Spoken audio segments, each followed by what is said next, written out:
older than time, has returned. Free from their imprisonment, ancient wizard kings come, seeking lost magics and new realms to conquer, turning all whom they encounter, by choice or by force.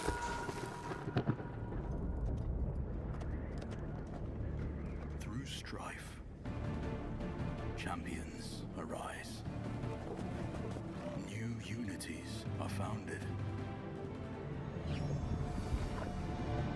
And powerful arcane knowledge unlocked. As gods and mortals clash, the forces unleashed will shape a new age of wonders.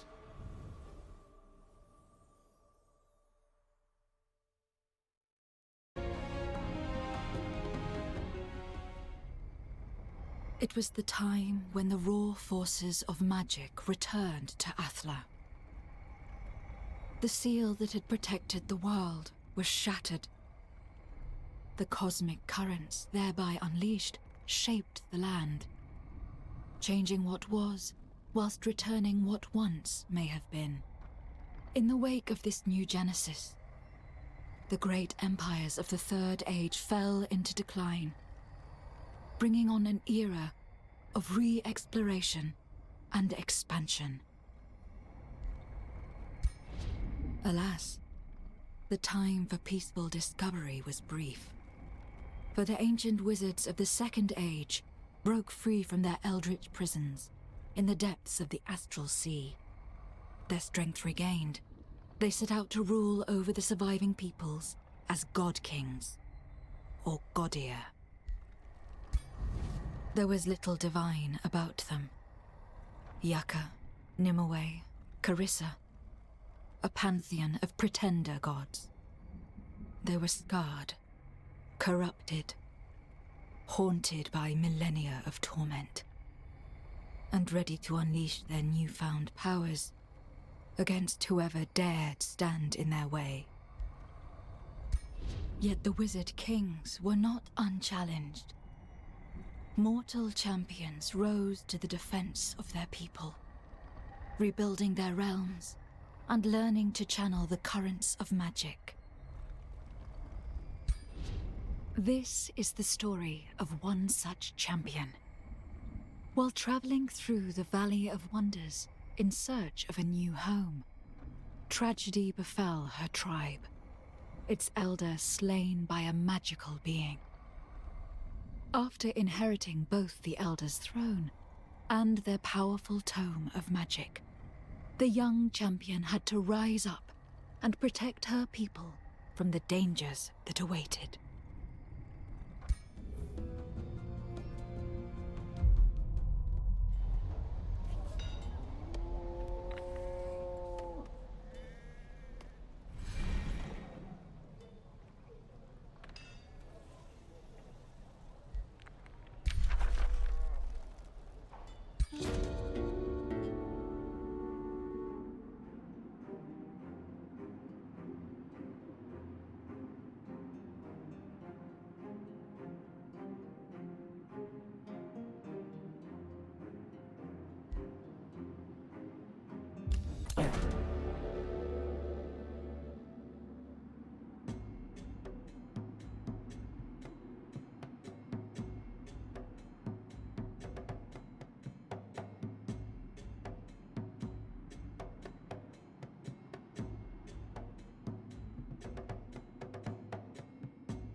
By repelling the invasion of Yaka, the spark of divinity was ignited, and a new Godia ascended to the cosmic pantheon. Beyond the veil of mortality, the pantheon represented an entirely different world. For while the Godia could walk the realms as gods, they had to abide by rules when dealing with their own kin within the astral sea. In Mage Haven, a world near the center of the astral sea, the Godia of the Pantheon had established their forum of council. It was a place warded by an ancient spell. Stripped of their abilities to harm one another, even the fiercest enemies could meet up in Mage Haven. Here, the Godia constructed their world gates, through which they embarked on their journeys of exploration and expansion that defined the Fourth Age of Wonders. The astral sea connects all and everything. To most, it is merely a way to travel between worlds, yet some call the astral sea itself their home. Of the many beings who reside within, the curious Mer are the most gentle. They swim through the magical currents with ease and use their voices to guide lost souls to safety. This is the story of one such Mer called Elia, whose curiosity led her to misery. This particular young Mer was intrigued by the worlds that connect to the astral sea. She was specifically attracted to a realm called the Enchanted Archipelago, for its tides resembled her natural habitat, yet felt so different. But it did not take long before Elia's visit turned into a nightmare, when she was captured by a capricious Godia called Nimue, who sought to study her for her beauty and power. The self-proclaimed goddess, Nimue, used Elia in her efforts to create her ultimate race of followers. But her results never lived up to her ever-shifting demands. Elia was forced to watch Nimue drown her own creations over and over again, only to begin anew once more. The horrified Elia, shackled and sequestered, could only sing a desperate song carried by the currents over the astral sea. Elia's song reached Mage Haven, where the Covenant, a virtuous alliance of Godia, heard her plea. The Covenant sought to uphold the ancient agreements of peace and stability, and were thus concerned by the song about Nimue. Had the siren goddess gone mad with power, or was another force at play? One zealous Godia of the Covenant volunteered to investigate the Enchanted Archipelago and liberate it from Nimue's drowning embrace.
Thus was the Siren Goddess defeated, and the Enchanted Archipelago freed from her obsessive grasp.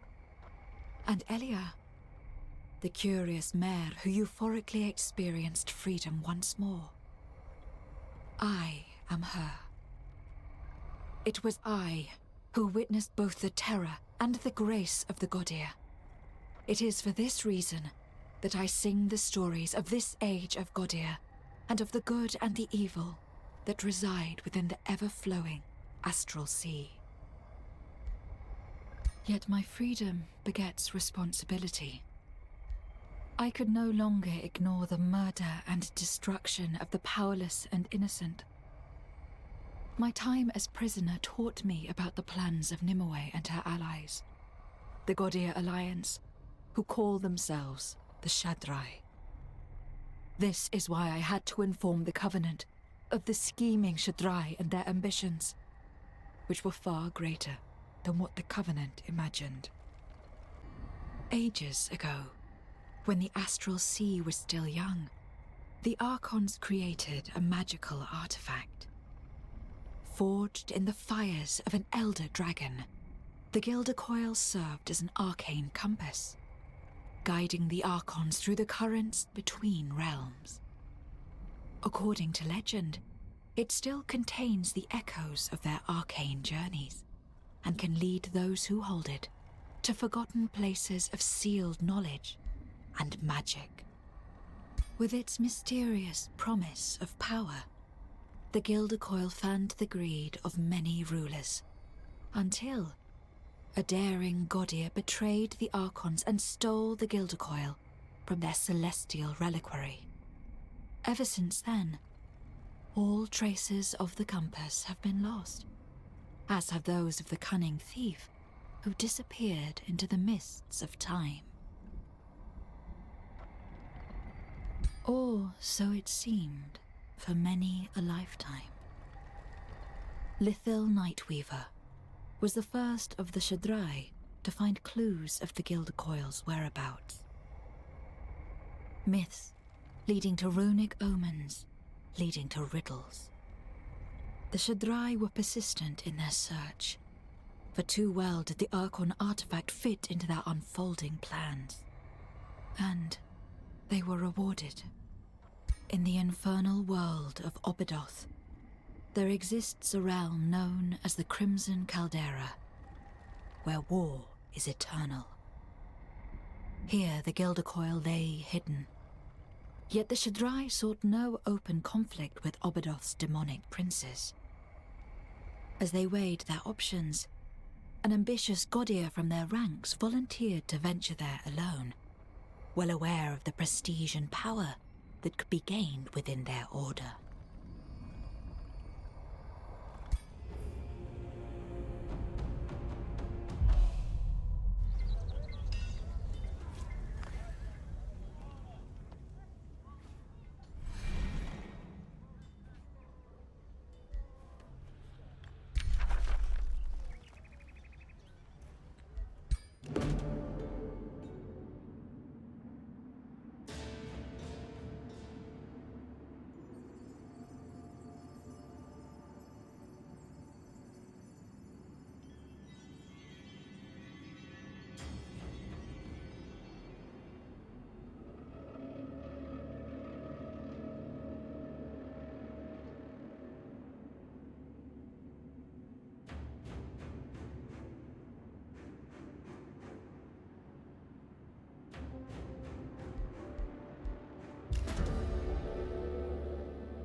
Thus, by the hands of the Shaddai, the wicked scheme of frigidinosis had been revealed, and the Gilder Coil was recovered.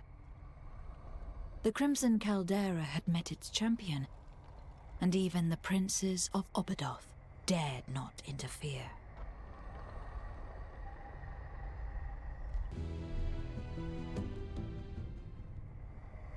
After seizing the Gilder Coil, the Shaddai suddenly disappeared.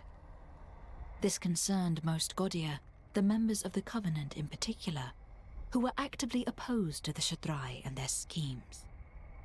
However, none knew how to follow the Shaddai, or what their destination was. The Covenant convened in Magehaven to debate. The Athlan ruler Sundrin proposed to seek out Prince Meandor, her uncle. Meandor was a powerful wizard of death, and the heir of the fallen house in Eok.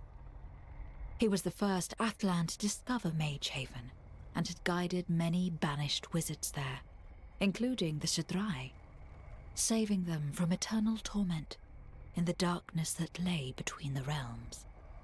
If anyone could track down the Shaddai wizards, it was Meandor. However, for reasons unknown or unfortunate, Meandor had elected to exile himself to Oldweald, the ancient home world of the elves, where he established a realm for himself. Since then, concerning reports had reached Magehaven. The shadow of death had washed over the vibrant forests, its cities haunted by lingering souls and roaming spirits who are unable to finish their journeys to the well of creation. Many elves had since fled the realm, reporting that Meandor was responsible for its fall. He had vowed to restore his beloved lost elven court to its old glory. Dark magic followed him and his apparitions, as he turned the realm itself against anyone who dared enter his waking dream of the past. The Covenant saw no choice but to send a fearless Godir to reclaim this eternal court from the renegade wizard of shadows.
A fearless Gaudier of the Covenant broke Meandor's curse and freed the souls trapped within the Eternal Court. After his recovery in Magehaven, Meandor explained he had uncovered the plans of the Shaddai and their search for the Gildercoil. The Covenant's concerns about the Shaddai were justified, For the Gildercoil was not just a compass.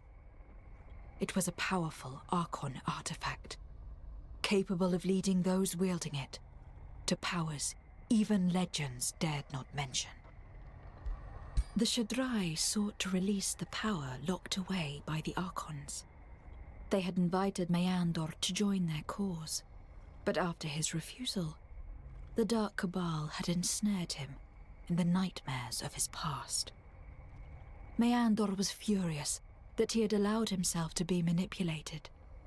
He thus decided to aid the Covenant and used his strong connection to the Astral Sea to locate the Shaddai. But before the other Godir could follow, he issued a warning. After spending an age clinging to the past, Meandor concluded that the flow of the Astral Sea could not be compelled or defied. He sensed anticipation within the currents. Forces from the dawn of time would imminently resurface. The Shaddai may have been unscrupulous in their search for this power, but deep down, all Godir lust for it. Meandor bitterly declared that a Godir has but one choice: follow the pulls of the tide, or seek oblivion, as he did. Glory to all Godir, and glory to the Shaddai. The rousing hymn of the Shaddai was heard far and wide, as they gathered to use the Gildercoil and embark from Magehaven to challenge the Archons themselves. For too long had archaic Archon dogmas controlled the cosmos and determined what should exist and what shouldn't. It was time to ring in a new age and break the chains that fettered the true potential of the Pantheon.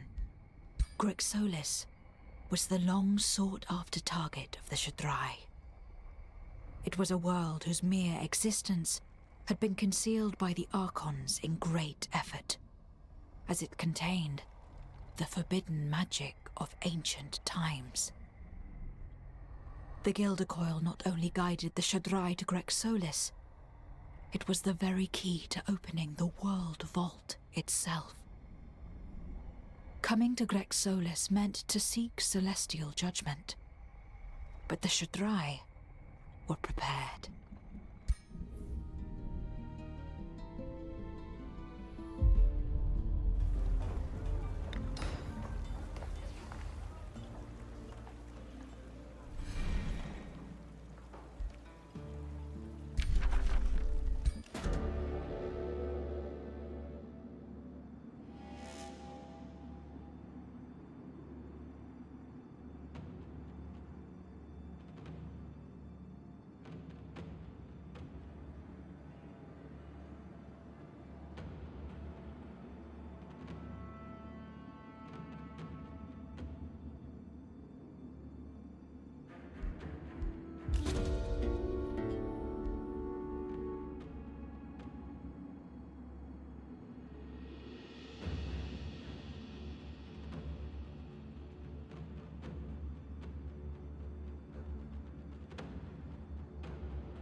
The battle had been fierce, but at last, the Shaddai overwhelmed the Covenant and Turiel, guardian of Grexolis. Their victory, however, became tainted with confusion when Lithil Nightweaver revealed her true identity. And then, she broke the world vault. Grexolis burst open in a swirl of raw magic, an arcane tide surging through the astral sea. In the blink of an eye, entire worlds came to be anew, while a myriad of forgotten thoughts invaded the minds of the present Godir. As the turmoil slowly subsided, the Shaddai convened on the empty shell of Grexolis to reflect on their achievement. They had caught a glimpse of something great. A veil lifted on ancient times and its primal gods. Forgotten were all worries about the Archons and their distant war with the Shadow. For the realms of the altered cosmos glimmered like beacons of magic mystery, as if they were beckoning Magehaven's Godir to rise in this fourth age of wonders.